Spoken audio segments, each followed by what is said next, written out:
Have you ever wondered if there's a way to love someone so right, so deeply, so clearly, that breaking up becomes almost impossible? Not because you're stuck, but because the connection is built on something so real, so specific, that misunderstanding can't even grow roots.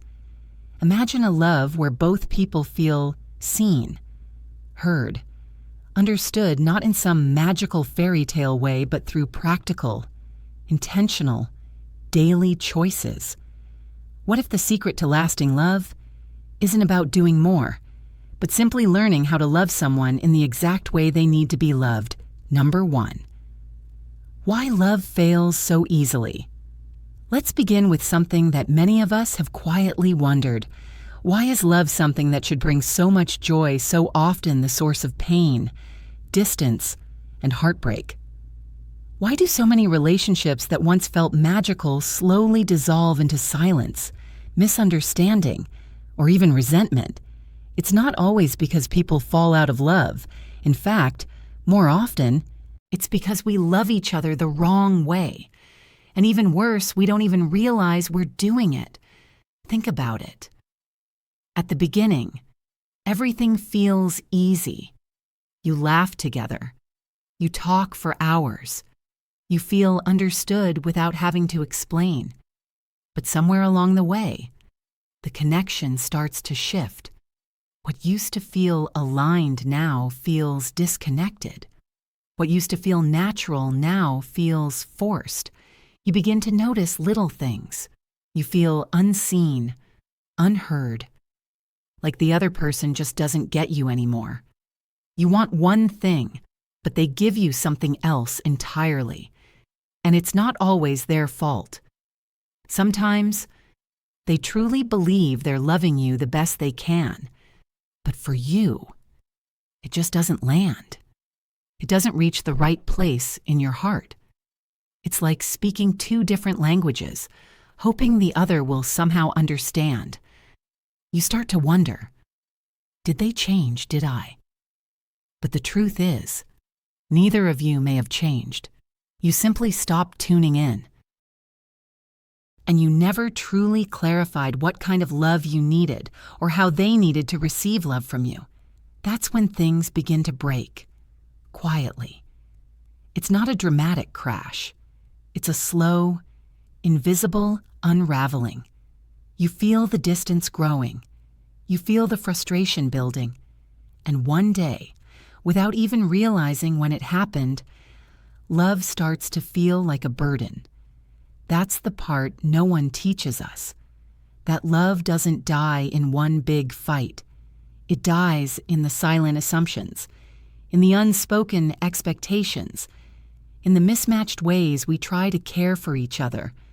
And what's tragic is that most of this pain could be avoided simply by learning how to love each other in the way we both deeply, individually need.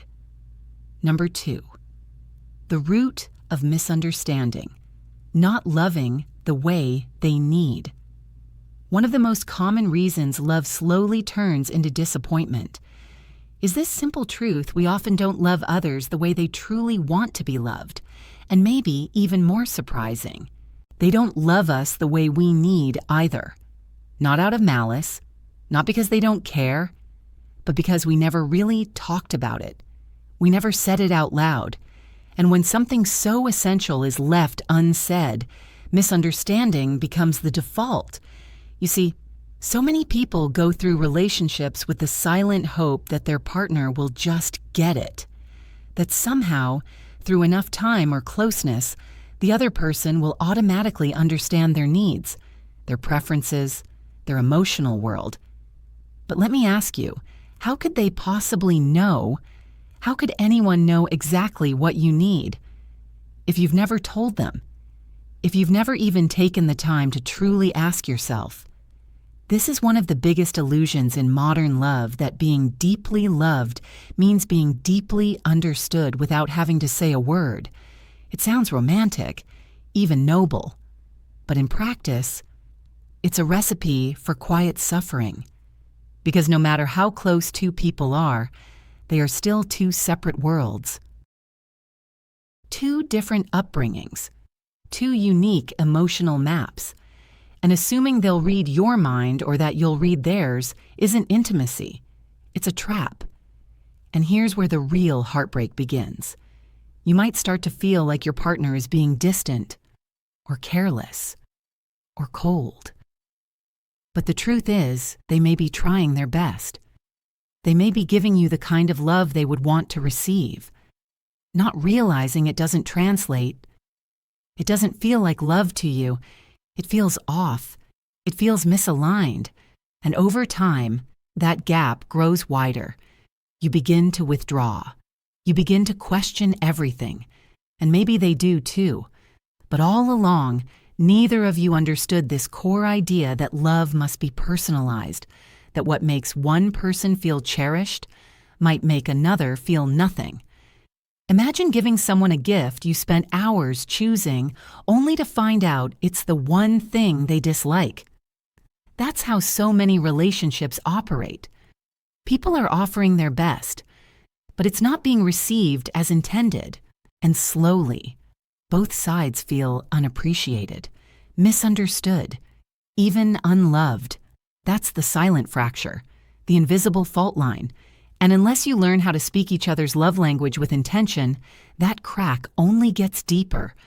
So what's the root of most heartbreaks? It's not lack of love. It's lack of clarity. It's the absence of direct, compassionate communication about what we actually need from each other.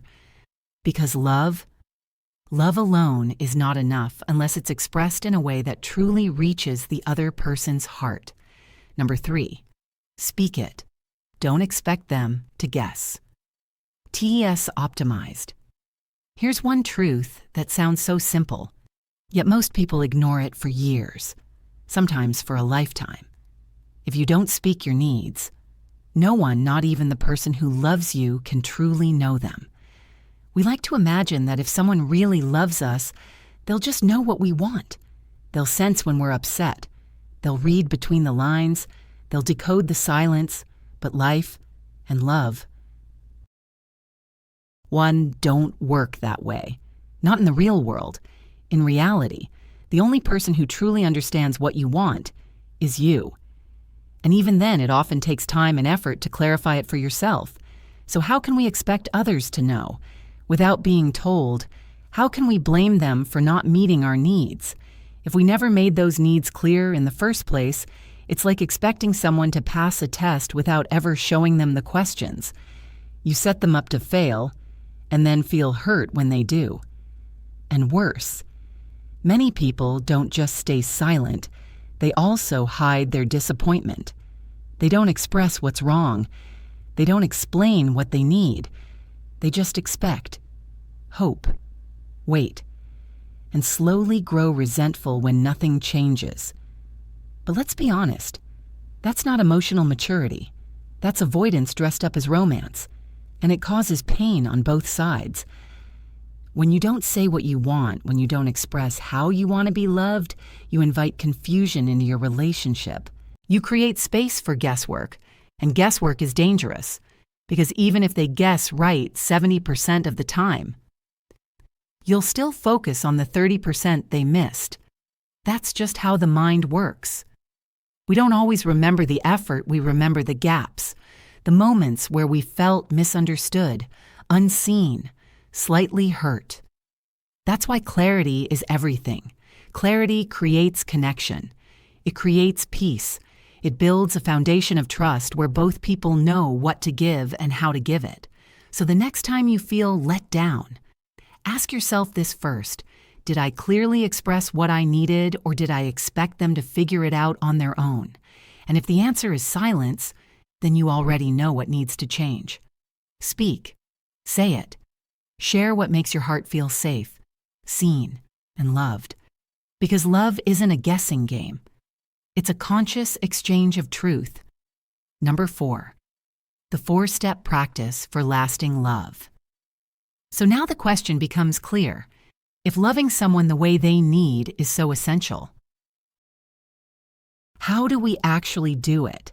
How do we move from loving blindly to loving with intention?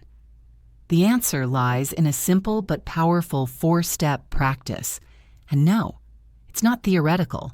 It's something real, something anyone can apply. Starting today. Step 1 is surprisingly personal. It's about getting honest with yourself. Because here's the truth, many people demand to be loved. But when asked how they want to be loved, they can't give a clear answer. They don't know. They've never truly stopped to ask themselves.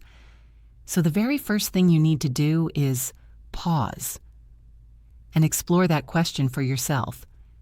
How do I want to be loved?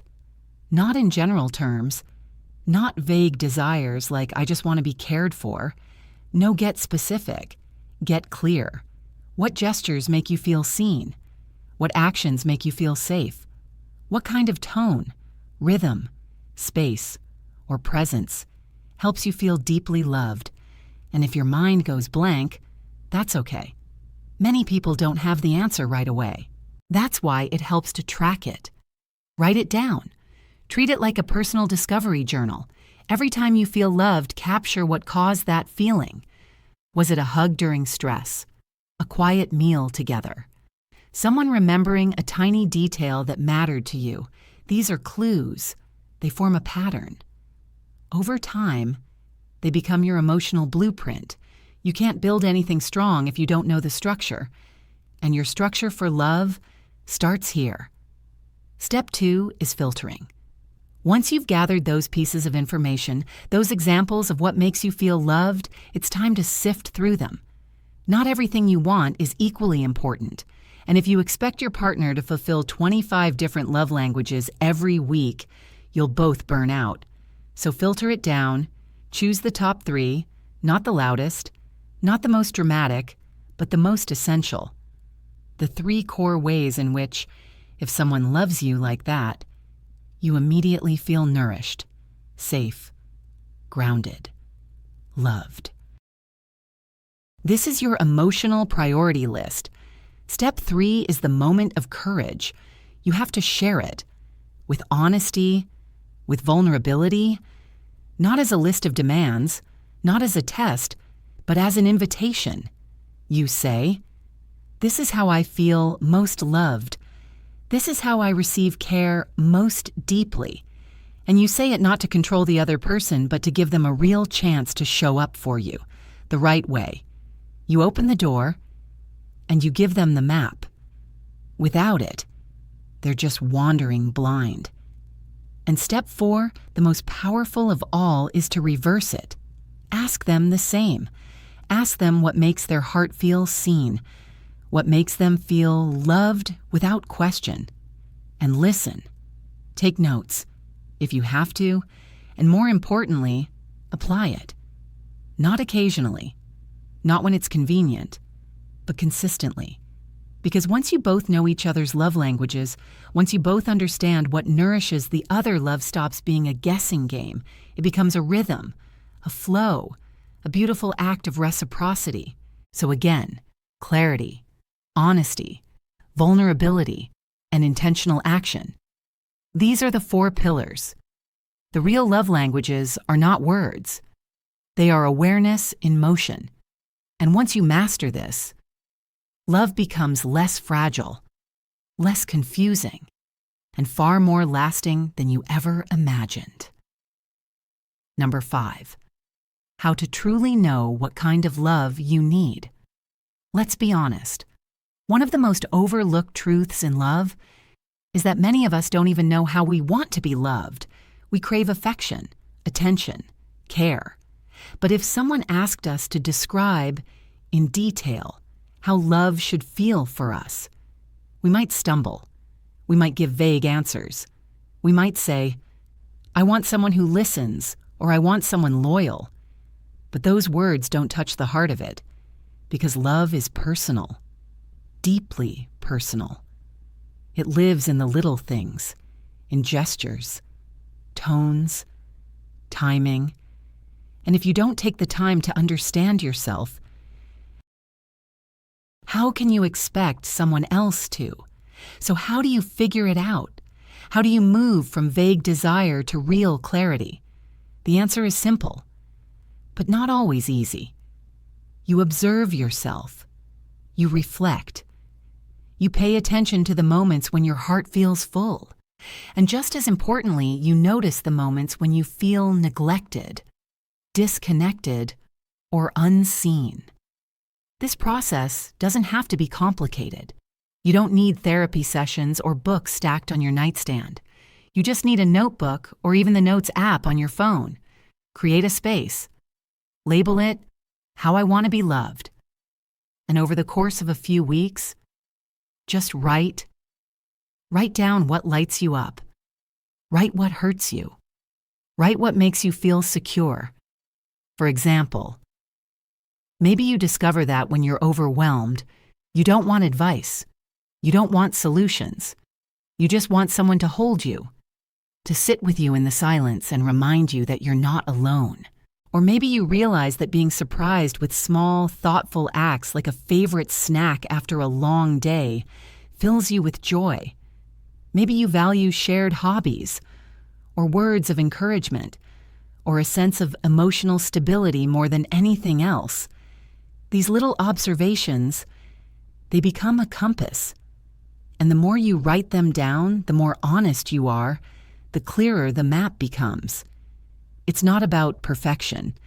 It's about consistency, about getting to the root of what makes your heart feel safe and seen. Because here's the thing. If you can't name what you need, you'll settle for whatever shows up. You'll accept love that almost fits, but never quite fills you. And over time, that almost turns into emptiness, into confusion, into quiet dissatisfaction. But when you truly know what kind of love nourishes you, you're no longer passive. You become intentional. You can communicate it.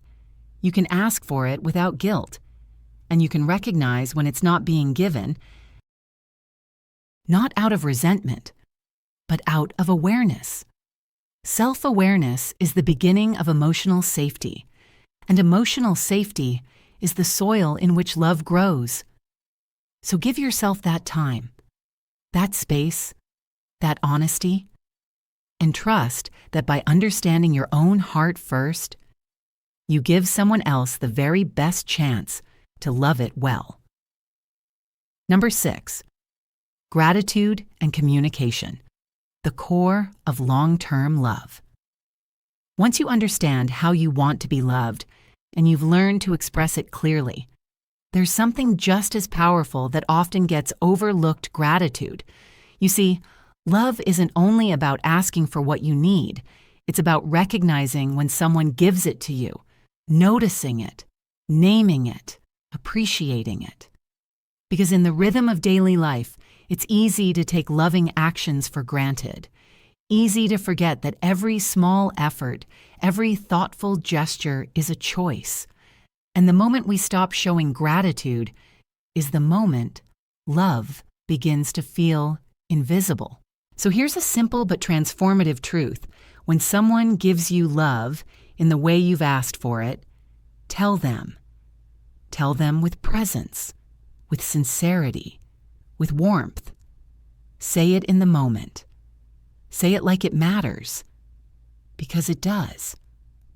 Let them know that what they did wasn't just nice. It was meaningful. It touched your heart. It made you feel understood. And when you do that, something magical happens. The person giving the love feels seen too. They feel valued, encouraged, and the desire to give grows. Think about it. Wouldn't you want to keep giving to someone who looks you in the eyes and says, "That meant the world to me"? Love is a cycle, a loop, and gratitude is what keeps it flowing. But there's another piece to this just as essential as appreciation, and that is communication. Not the surface level kind, but the honest, clear, loving kind. The kind that says, "When you did this, I felt loved," or "When this happened, I felt distant." You're not blaming. You're not attacking. You're simply sharing your experience. And this is what most relationships are missing: not love, but language. The language of truth, of feedback, of appreciation, of repair. Because no matter how aligned two people are, there will be moments of misalignment. That's normal. What matters is how you navigate those moments. Do you shut down, or do you speak with openness? Do you expect them to read your mind, or do you offer clarity with kindness? Every time you communicate with awareness, you're strengthening the bridge between your hearts. Every time you show gratitude, you're reinforcing the bond that keeps love alive. And when both people are committed to this, when both take responsibility for giving, receiving, expressing, and appreciating, love becomes not just a feeling, but a way of life. So remember this: it's not grand gestures that sustain love. It's the small, intentional moments spoken, felt, and acknowledged. The whispered thank you. The deep breath before a tough conversation. The warm look that says, I see you and I care. That's what builds forever. Number 7, choosing the right person and keeping love alive in the long run. Now that you understand how to love with clarity, how to express your needs, how to listen to theirs, and how to show gratitude for the love you receive, there's one final piece we can't ignore: the person you choose. Because no matter how refined your understanding of love becomes, if the person you're with isn't willing to meet you halfway, none of it works. Love is not a solo performance. It's a duet. And both voices matter. So how do you know if someone is the right person for the kind of love you're building? It starts with their response to your honesty. When you open up, when you share your emotional needs, do they listen? Do they respect it? Or do they laugh it off, dismiss it, roll their eyes like it's silly or dramatic? That response tells you everything. A person who's ready for love, real love, doesn't mock vulnerability. They lean in. They ask questions. They try to understand. They might not get it perfectly, but they care enough to try. That's the sign you're building something solid. On the other hand, if someone constantly invalidates your emotional experience, if they act like your love language is too much, too weird, too complicated, don't ignore that. Don't fall into the trap of thinking they'll change. Or maybe I'm asking for too much. You're not asking for too much. You're asking for the right things from the wrong person.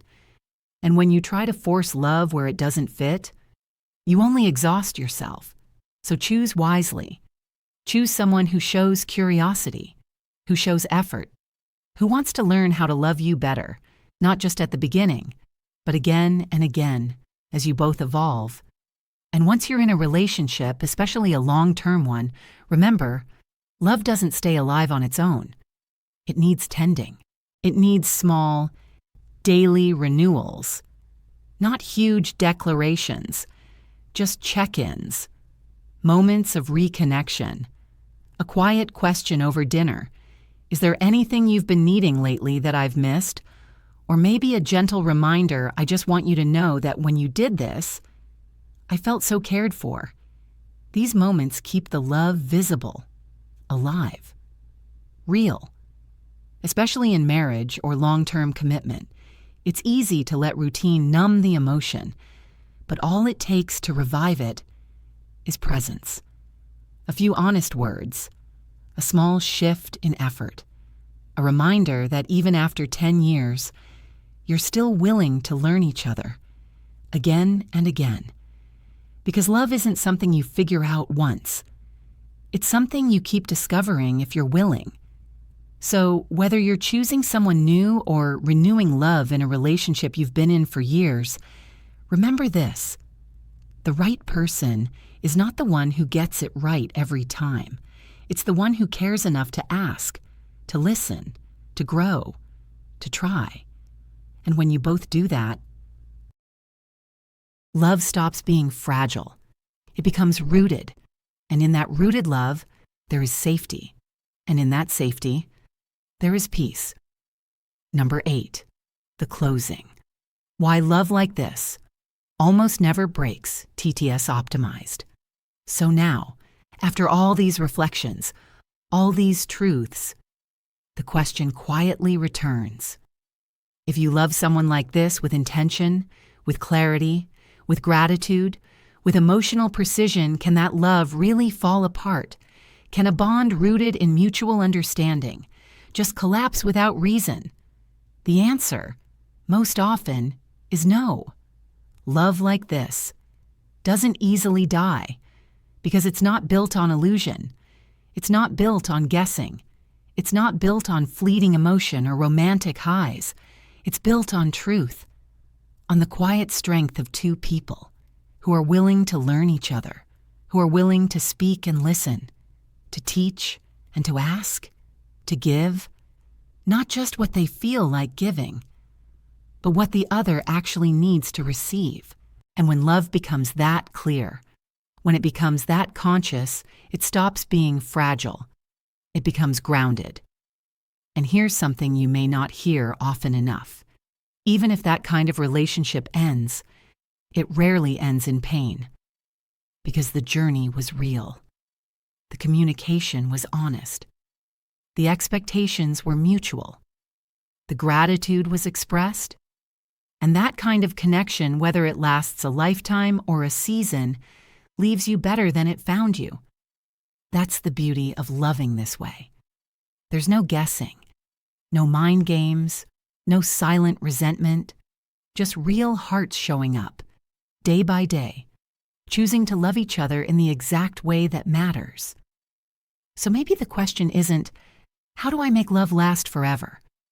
Maybe the real question is, how do I love so clearly, so kindly, so well? That, even if we ever part, there is peace. And when you love like that, when you love someone in the way they need, and you are loved in the way you need, tell me, how could that ever be called failure? How could that kind of love ever truly break? You give, they give. You understand. They respond. No more silent suffering. No more mismatched efforts. Just two people loving each other the way they were always meant to be loved. And that's why I say, love like this. Love with this kind of intention. How could you possibly break up for no reason? How could you ever walk away without gratitude? That's the kind of love that doesn't hurt when it ends. Or better yet, it's the kind of love that often doesn't need to end at all.